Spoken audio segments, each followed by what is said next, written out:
नमस्कार दोस्तों, SP study point के इस यूट्यूब चैनल पर आप सभी का बहुत बहुत स्वागत है। आज की इस वीडियो के माध्यम से BSc first year semester first chemistry का क्वेश्चन पेपर हम डिस्कस करने वाले हैं। ये क्वेश्चन पेपर 2023-24 सत्र का है, जो कि नई शिक्षा नीति जो 2020 में लागू हुई थी, इसके तहत जो आपके पेपर पैटर्न में बदलाव हुए थे, सेमेस्टर वाइज पैटर्न लागू हुआ था, उसके अकॉर्डिंग ये सिलेबस है जिस पर आधारित यह क्वेश्चन पेपर कराया गया है। ये क्वेश्चन पेपर सभी विश्वविद्यालय के लिए इम्पॉर्टेंट होगा, मोस्ट इम्पॉर्टेंट होगा। और इस क्वेश्चन पेपर के माध्यम से आज आपको बहुत ही खास जानकारी मिलने वाली है। जैसा कि आपको पेपर के प्रकार के बारे में पता चलेगा कि पेपर जो है वो किस प्रकार का आएगा एग्ज़ाम में, पैटर्न क्या रहने वाला है, इसके बारे में आपको जानकारी मिलेगी। क्वेश्चंस कितने पूछे जाते हैं लिखित मोड में, आपके एग्ज़ाम में कितने नंबर का प्रश्न होता है, कौन कौन सा प्रश्न करना अनिवार्य होता है, कितने मार्क्स का पेपर आपका आयोजित कराया जाता है परीक्षा में। और सेमेस्टर वाइज पैटर्न में, यानी कि बीएससी के फर्स्ट ईयर में हैं आप, तो फर्स्ट ईयर में आपके 2 सेमेस्टर में एग्ज़ाम होंगे। तो 2 सेमेस्टर में, दोनों सेमेस्टर में क्या अलग अलग किताबें रहेंगी या फिर एक ही पेपर कराया जाएगा, तो ये सभी कन्फ्यूज़न मैं आज की इस वीडियो के माध्यम से आप सबका क्लियर करूंगा। तो चलिए आज की इस वीडियो को स्टार्ट करते हैं और सॉल्व करते हैं इस क्वेश्चन पेपर को। तो जैसा कि मैंने बताया दोस्तों, ये 2023 और 24 सत्र का क्वेश्चन पेपर है, ठीक है। और अब हम बात कर लेते हैं आपके सेमेस्टर फर्स्ट। तो सेमेस्टर नंबर फर्स्ट में जो आपका केमिस्ट्री है, उसका पेपर टाइटल है फंडामेंटल्स ऑफ केमिस्ट्री। तो ये आपका फर्स्ट सेमेस्टर का पेपर टाइटल है केमिस्ट्री का पेपर का, ठीक है। तो एक ही पेपर आपका होगा सेमेस्टर फर्स्ट में, ठीक है। और इसी प्रकार से सेमेस्टर सेकेंड में आपका पेपर होगा, उसका भी एक ही पेपर होगा जिसका नाम रहेगा bio organic and medicinal chemistry, ठीक है। तो बीएससी के फर्स्ट ईयर में 2 सेमेस्टर में एग्ज़ाम देने हैं और प्रत्येक सेमेस्टर में एक एक पेपर आपको देना रहेगा। तो जैसा कि हमने यहाँ पर बात किया है सेमेस्टर नंबर फर्स्ट, तो आपको पता चल गया कि सेमेस्टर फर्स्ट में जो केमिस्ट्री का पेपर टाइटल है वह है फंडामेंटल्स ऑफ केमिस्ट्री, ओके। अब बात करते हैं कि समय कितना मिलेगा इस प्रश्न पत्र को हल करने का। तो 2 घंटे का समय आपको मिलता है। मैक्सिमम मार्क्स की अगर हम बात करें तो यहाँ पर 75 नंबर का आपका पेपर कराया जाएगा लिखित मोड में, और 25 नंबर और आपको मिलेंगे जो कि आपके प्रैक्टिकल और मिड सेमेस्टर टेस्ट के ऐड होंगे। क्लियर है? टोटल 100 नंबर का पेपर आपका रहेगा, जिसमें थ्योरी केवल 75 नंबर की रहेगी। अब हम डिस्कस करते हैं कि पेपर कितने खंडों में विभाजित होता है। जैसा कि आप यहाँ पर देख सकते हैं, आपका जो पेपर होता है वो 3 सेक्शन में विभाजित होता है, यानी कि खंड आ सेक्शन ए, खंड बा सेक्शन बी और खंड सा सेक्शन सी। ये 3 सेक्शन होते हैं। सेक्शन नंबर ए में पूछे जाते हैं आपके वेरी शॉर्ट टाइप के क्वेश्चंस, जिन्हें अति लघुत्तरीय प्रश्न कहते हैं, और इनकी जो सीमा होती है वो 9 प्रश्न होती है। टोटल 9 क्वेश्चन पूछे जाते हैं प्रत्येक क्वेश्चन पेपर में, वेरी शॉर्ट प्रकार के, ठीक है। और 3 नंबर का प्रत्येक प्रश्न होता है। जैसा कि आप देखेंगे, पहला प्रश्न यहाँ पर पूछा गया A number, define the Born Haber cycle, Born Haber चक्र को परिभाषित कीजिए। ये आपका पहला प्रश्न है, जिसका उत्तर आप 50 शब्दों में देंगे, वेरी शॉर्ट। जब भी आपसे सेक्शन नंबर ए का प्रश्न पूछा जाए तो उसका आंसर राइटिंग आपको जो करना है वो 50 शब्दों में करना रहेगा, ठीक है। दूसरा क्वेश्चन था write a short note on carbene, carbene पर संक्षिप्त टिप्पणी लिखिए। ये क्वेश्चन दोस्तों मोस्ट इंपॉर्टेंट रहा है सभी ऑल सेमेस्टर में, लगभग मानकर चलिए 2021 सत्र से लेकर के और 2024 सत्र तक लगातार ये प्रश्न पूछा जा चुका है, ठीक है। चलें अब नेक्स्ट देखते हैं क्वेश्चन नंबर 3, जिसमें पूछा गया था कि explain why methyl amine is stronger base than ammonia. कारण सहित समझाना है आपको कि अमोनिया की तुलना में मेथिल एमीन एक प्रबल क्षार है, ये आपको यहाँ पर उदाहरण सहित समझाना है, ठीक है। और डी नंबर प्रश्न यहाँ पर पूछा गया था आपसे कि explain with example geometrical isomerism. देखिए दोस्तों, आपका यूनिट नंबर 6 जिसका नाम है स्टीरियो आइसोमर, ठीक है, या आइसोमरिज्म आपका स्टीरियो केमिस्ट्री आपका यूनिट नंबर 6 है, यानी चैप्टर नंबर 6 है, जिसमें आप आइसोमरिज्म के बारे में पढ़ते हैं, आइसोमरिज्म के प्रकार पढ़ते हैं, जिसमें जियोमेट्रिकल आइसोमरिज्म सबसे इम्पॉर्टेंट होता है, ठीक है। तो आपका ये इम्पॉर्टेंट प्रश्न रहेगा। चलिए आगे देखते हैं कि अगला कौन सा प्रश्न पूछा गया था। तो यहाँ पर प्रश्न नंबर ई, जिसमें पूछा गया था कि discuss the molecular structure and hybridization of the following, ठीक है, जिसमें आपको मेथेन और एसिटिलीन दिया गया है, ठीक है। आपको दोस्तों बताना है कि निम्नलिखित अणुओं में संकरण तथा उनकी संरचना का वर्णन कीजिए, जिसमें पहला आपका आ जाता है मीथेन और दूसरा आ जाता है एसिटिलीन। ये दो आपके हैं जिसमें आपको बताना था संकरण, मीथेन का संकरण क्या है और संकरण के आधार पर उनकी संरचना कैसी रहेगी, इनका जो संरचना है, स्ट्रक्चर है, क्या टेट्राहेड्रल होगा, ज्योमेट्रिकल होगा, कैसा रहेगा, ये आपको बताना होगा। चलिए अगला प्रश्न है एफ नंबर, जिसमें पूछा गया है कि right the full form of the following, पूरा नाम लिखना है, जिसमें पहला पूछा गया है बीडीयू। बीडीयू का फुल फॉर्म क्या होता है। दूसरा पूछा गया था एएलयू, जिसका मतलब होता है arithmetical logical unit. Computer system आपका 7वां यूनिट है, जहाँ से ज़्यादातर प्रश्न पूछे गए हैं। यहाँ पर देखेंगे सीपीयू सेंट्रल प्रोसेसिंग यूनिट, यहाँ पर है रैम एक्सेस मेमोरी यहाँ पर दी गई है। सीयू पूछा गया है कि सीयू का फुल फॉर्म क्या होता है, और रोम का फुल फॉर्म पूछा गया है, ठीक है। इतना फुल फॉर्म था जो कि पूछा गया चुका है और इम्पॉर्टेंट है। यहाँ पर आप देखेंगे कि ज़्यादातर जो प्रश्न बनेंगे वो आपसे कंप्यूटर सिस्टम से पूछा जाएगा। अब ये जी नंबर प्रश्न देखें, पूछा गया कि right short note on maxima and minima. Maxima और मिनिमा भी एक संक्षिप्त टिप्पणी लिखिए। यह आपका 8वां यूनिट का टॉपिक है। 8वां यूनिट आपका मैथमेटिकल कॉन्सेप्ट फॉर केमिस्ट्री, जिसमें आपको मैक्सिमा, मिनिमा, लॉग और डिफरेंशिएशन, इन सब के क्वेश्चंस आपको मिलेंगे, ठीक है। तो ये आपका देखिए 2 यूनिट इसमें फिजिकल समवाहित है, फिजिकल केमिस्ट्री। पहला तो कंप्यूटर सिस्टम आ जाता है 7वां यूनिट, और 8वां यूनिट है मैथमेटिकल कॉन्सेप्ट फॉर केमिस्ट्री। यहाँ से इन दोनों यूनिट से लगभग मानकर चलिए 10% क्वेश्चन पूछे जाते हैं। एक क्वेश्चन फिक्स होता है दोनों चैप्टर से एक क्वेश्चन, ठीक है। अगला देखिए एच नंबर क्वेश्चन है इसमें कि what is the difference between inductive and electromagnetic effect. Inductive effect क्या होता है और इलेक्ट्रोमैग्नेटिक इफेक्ट क्या होता है, इनमें अंतर आपको स्थापित करना है, ठीक है। क्लियर इतनी। अगला देखिए आई नंबर क्वेश्चन, जिसमें पूछा गया था कि explain the difference between atomic and ionic radius. Atomic radius और आयनिक रेडियस में मेजर डिफरेंस क्या है, और जब भी आपसे अंतर पूछे तो 5 अंतर आप बताने का प्रयास करें। पेपर में लगभग 5 अंतर आप लिखेंगे तो आपको एग्जामिनर कंप्लीट मार्क्स देगा। तो यहाँ पर आपका सेक्शन नंबर ए क्लियर होता है। अब हम बात करते हैं सेक्शन नंबर बी की, कि सेक्शन नंबर बी में कितने प्रश्न पूछे जाते हैं। तो सेक्शन नंबर बी में पूछे जाते हैं दोस्तों शॉर्ट आंसर टाइप क्वेश्चंस, लेकिन यहाँ पर लिखा क्या गया है लॉन्ग आंसर टाइप क्वेश्चन। तो ये आपका यहाँ पर रॉन्ग होगा, लॉन्ग नहीं होगा, यहाँ पर शॉर्ट आंसर टाइप क्वेश्चंस आपके होंगे, ठीक है। और जिसे कहते हैं दोस्तों लघु उत्तरीय प्रश्न। और यहाँ से आपको खंड नंबर 12 से टोटल कितने जो है प्रश्न हल करने हैं, तो यहाँ से आपको 3 प्रश्न हल करने रहेंगे। यहाँ पर 2 क्वेश्चन दिया गया है, ये थोड़ा सा टाइपिंग मिस्टेक है क्योंकि 2 प्रश्न जो है पूछा जाता है। कभी कभी क्या है कुछ यूनिवर्सिटी में 2 प्रश्न हल करने को आते, जैसे 12 नंबर का प्रत्येक प्रश्न है, 24 नंबर का ये आपका सेक्शन रहेगा, ठीक है। चलिए आगे बढ़ते हैं और प्रत्येक क्वेश्चन को हम डिस्कस करने का प्रयास करते हैं। प्रश्न है कि give the reason for the following statements. निम्नलिखित कथनों के कारण स्पष्ट कीजिए। अब पहला कारण स्पष्ट क्या करना है, यहाँ पर दिया गया है कि NH3 has the higher boiling point than pH3। NH3 का क्वथनांक जो है वो pH3 की तुलना में अधिक क्यों होता है, ये आपको यहाँ पर बताना है, ठीक है। तो ये आपका क्या हो जाएगा, पहला प्रश्न हो जाएगा।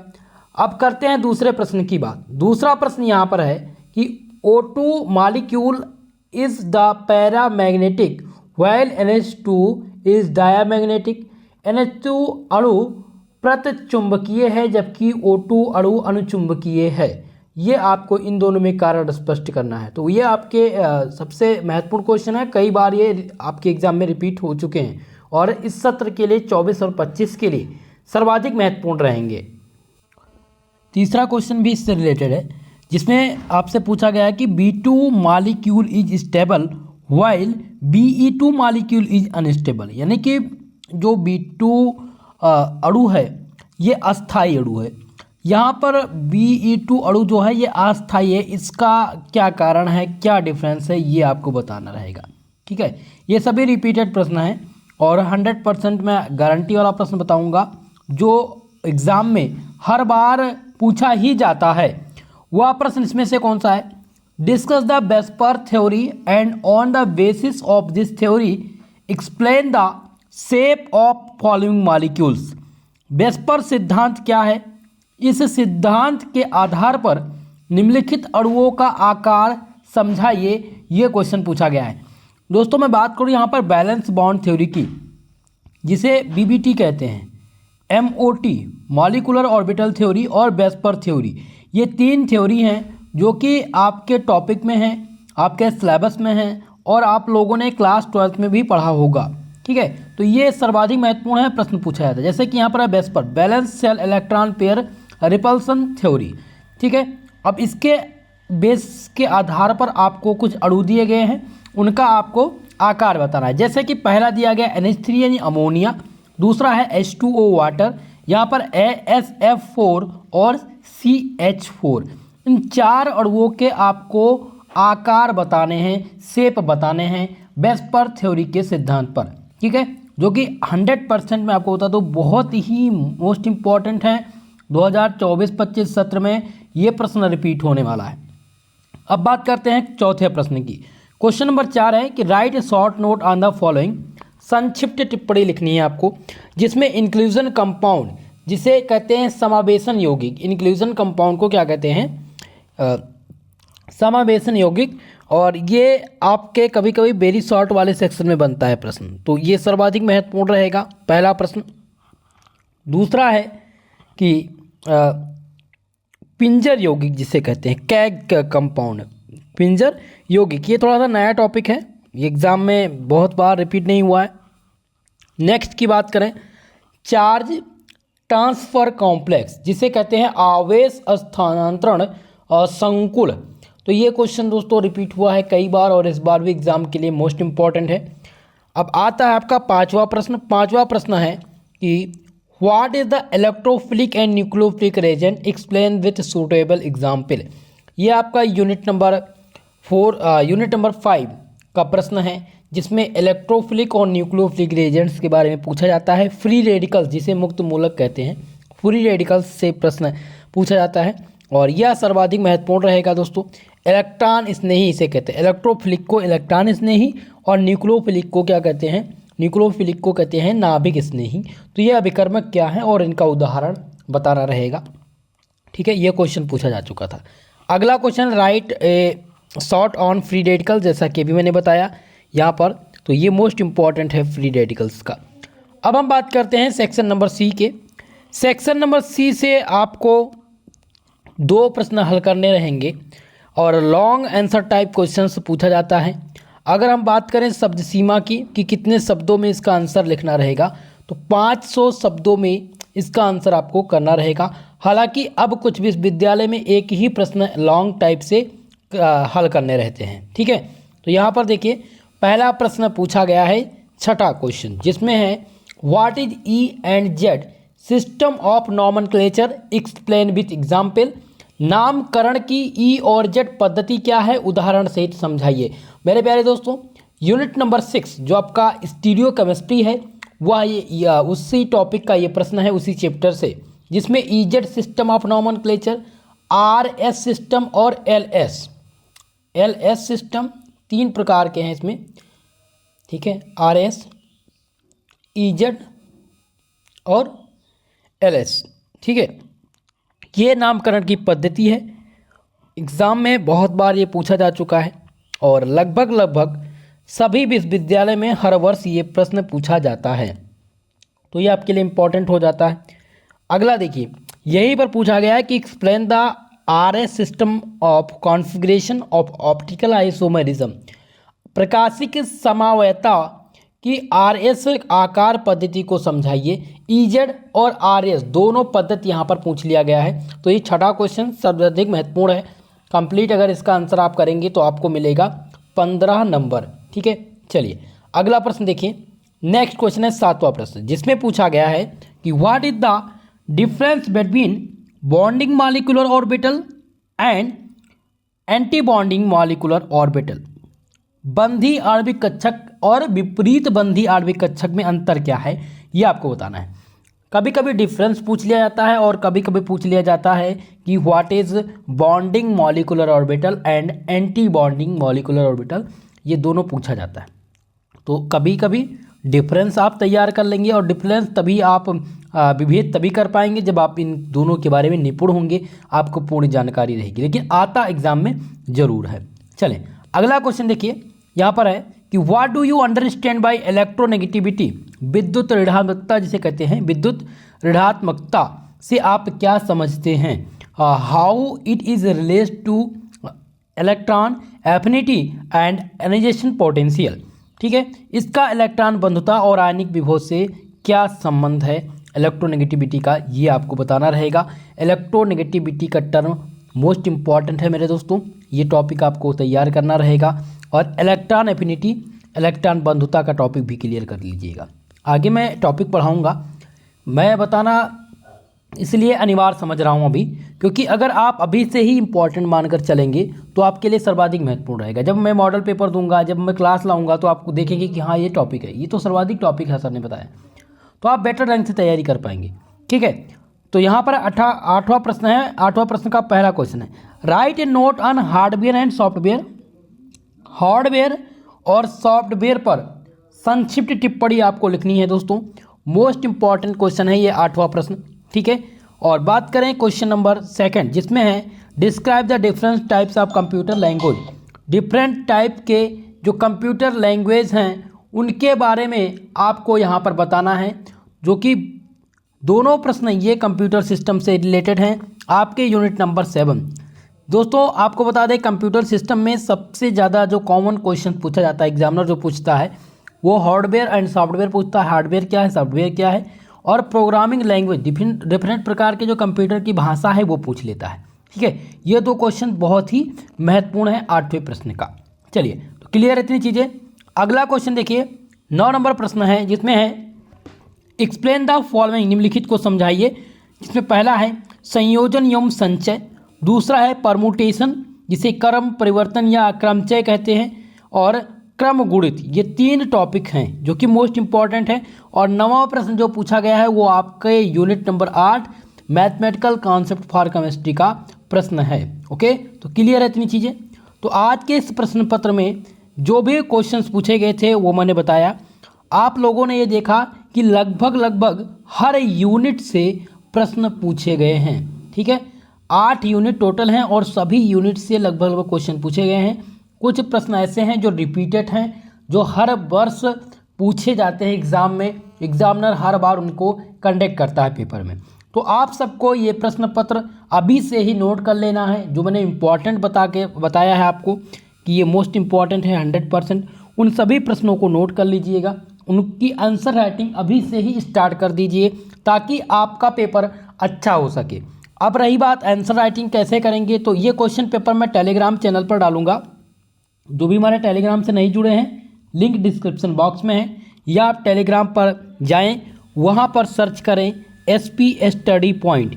जैसे ही आप SP स्टडी पॉइंट सर्च करेंगे आपको टेलीग्राम पर हमारा चैनल दिखेगा, जहां से आप बिल्कुल फ्री में चैनल ज्वाइन करेंगे और PDF नोट्स आपको वहां से, क्लास का नोटिफिकेशन, PDF नोट्स, ये सारी चीज़ें आपको वहां पर टाइमली मिलती रहेगी।